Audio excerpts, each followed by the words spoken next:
Of all the financial titans and philanthropists of the 20th century, none are more complex or mysterious than George Soros. Like Carnegie, J.P. Morgan, and the Rockefellers, he amassed billions through ruthless business decisions, only to turn around and give away most of his fortune to advance his own personal philosophy. He can move world financial markets simply by voicing an opinion, or destabilize a government by buying and selling its currency. He also pledged more aid last year to help people in Russia than the U.S. government did. But now George Soros is worried. He thinks the global economy is coming apart at the seams and that the world needs to be protected from people like George Soros.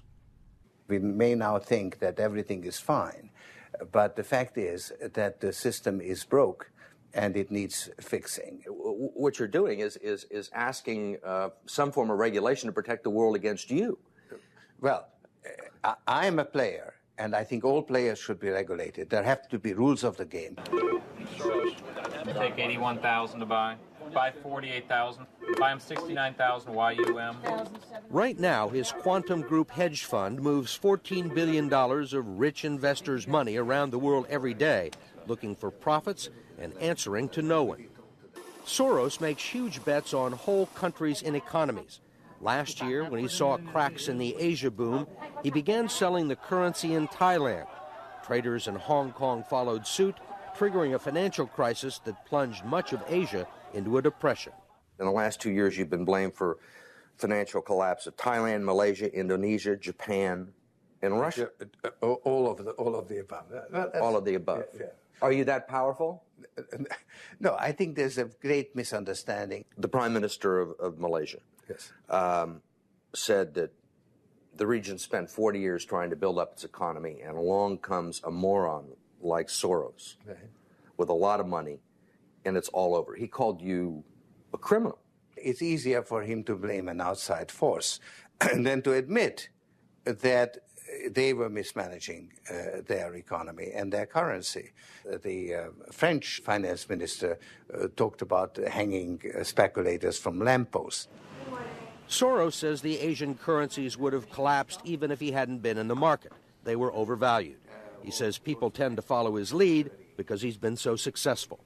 I think that I've been blamed for everything. I am basically there to make money. I cannot and do not look at the social consequences of what I do. This man is a carnivore of the first order. Jim Grant is the editor of Grant's Interest Rate Observer and one of Wall Street's most respected analysts.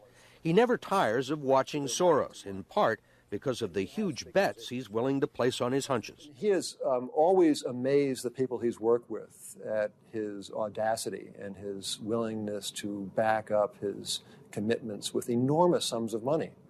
It causes the blood to drain from ordinary mortals' faces. Like risking $2 billion in Russia. When the Russian market began falling apart in August, Soros was the country's single largest investor. He called the U.S. Treasury and asked Uncle Sam for $7 billion to prop up the ruble. When U.S. officials failed to intervene, Soros wrote a letter to the Financial Times of London saying he thought the Russian currency should be devalued by as much as 25%. A few words from Soros were enough to cause panic selling that fueled the crash. What's it like to have a statement that you make have such serious, grievous consequences? I mean, you can, it looks to me like in a number of situations you can take a position against a currency or make a statement, and the whole country falls apart. Well, it's a tremendous sense of responsibility, actually. And it's also a humbling experience because I am actually trying to do the right thing, and sometimes what I do has an unintended negative consequence, as it did in Russia. For both the Russian middle class and for Soros, who lost his $2 billion. Whatever his motivations, no one can accuse him of greed. He's backed away from the day-to-day operation of his businesses and is giving away his billions now with the same determination that he made them in places like Haiti, a country that has less money in the bank than he does. Last month, he brought the First Lady with him for a look at some of the projects his foundation is funding. This is Mr. George Soros, and he's going to be helping the hospital. This year, Soros plans to give away almost $500 million around the world. In Bosnia, when the water supply to Sarajevo was cut off at the height of the siege, it was Soros who wrote a check to jury-rig a pipeline through an abandoned highway tunnel. $5 million up front can be more valuable than $50 million a year or two later. Ambassador Richard Holbrooke brokered the peace in Bosnia. At one point, after the Dayton peace agreements in Bosnia in 1995, for a considerable period of time, George had given more money to implement the peace agreements than the U.S. government had. He just could move that fast. In Russia, he pledged $100 million to help scientists who might otherwise have sold their expertise to bidders like Iran or Iraq. In Eastern Europe, he's educated a new generation. And in Ukraine, he spent millions retraining the old Soviet military. At the center of George Soros, there's an inherent contradiction. Which is? Which is, on one hand, you're the capitalist who does not care about the social consequences of his act, and on the other hand, you are a philanthropist who cares only about social consequences. How do you resolve the two? Recognizing that as a competitor, I've got to compete to win. As a human being, I am concerned about the society in which I live. Which George Soros am I talking to now? The amoral George Soros or the moral George Soros? It's one person. It's one person who at one time engages in amoral activities and at the rest of the time tries to be moral. To understand the complexities and contradictions in his personality, you have to go back to the very beginning, to Budapest, where George Soros was born 68 years ago to parents who were wealthy, well-educated, and Jewish. When the Nazis occupied Budapest in 1944, George Soros' father was a successful lawyer. He lived on an island in the Danube and liked to commute to work in a rowboat. But knowing there were problems ahead for the Jews, he decided to split his family up. He bought them forged papers, and he bribed a government official to take 14-year-old George Soros in and swear that he was his Christian godson. But survival carried a heavy price tag. While hundreds of thousands of Hungarian Jews were being shipped off to the death camps, George Soros accompanied his phony godfather on his appointed rounds, confiscating property from the Jews. These are pictures from 1944 of what happened to George Soros' friends and neighbors. You're a Hungarian Jew who escaped the Holocaust by posing as a Christian. Right.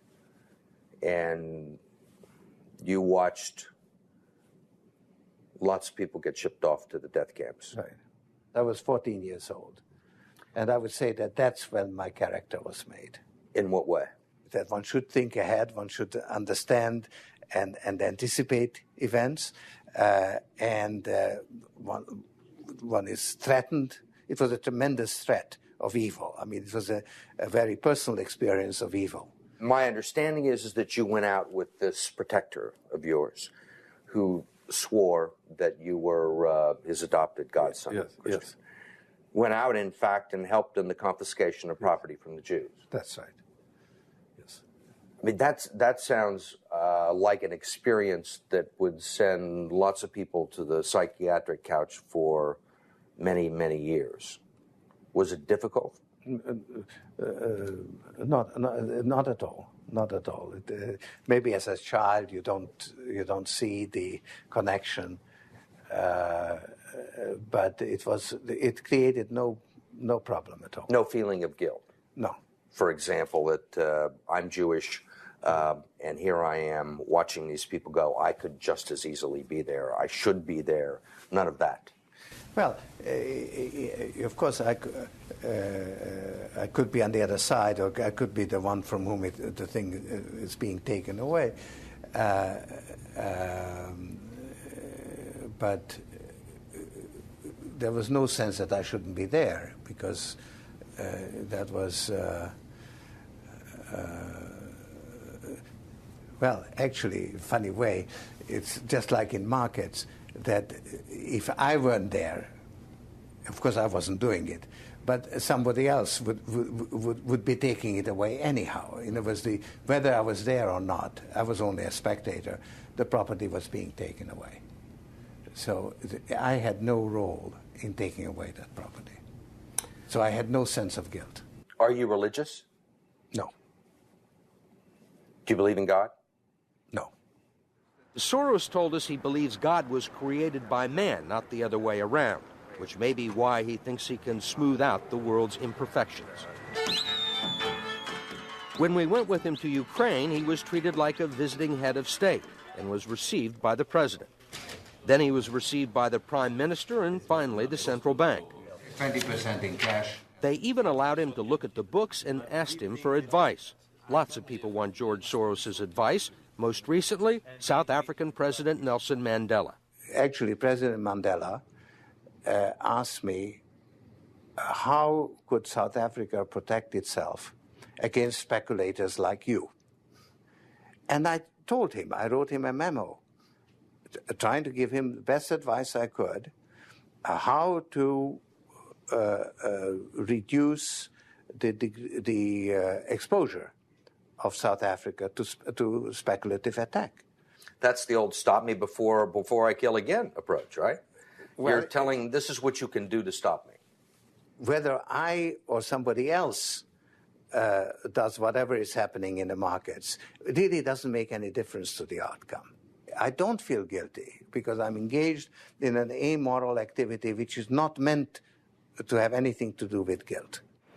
Part of the reason he is so rich is that the Soros hedge funds operate offshore in the Netherlands Antilles to avoid scrutiny by the Securities and Exchange Commission. So even while Soros tells Congress and the Treasury that hedge funds must be regulated to stop the global crisis, he's avoiding the rules. Why is it that Americans can't invest in the quantum fund? It's an offshore fund. Why is that? Because the fund is not registered with the Securities and Exchange Commission.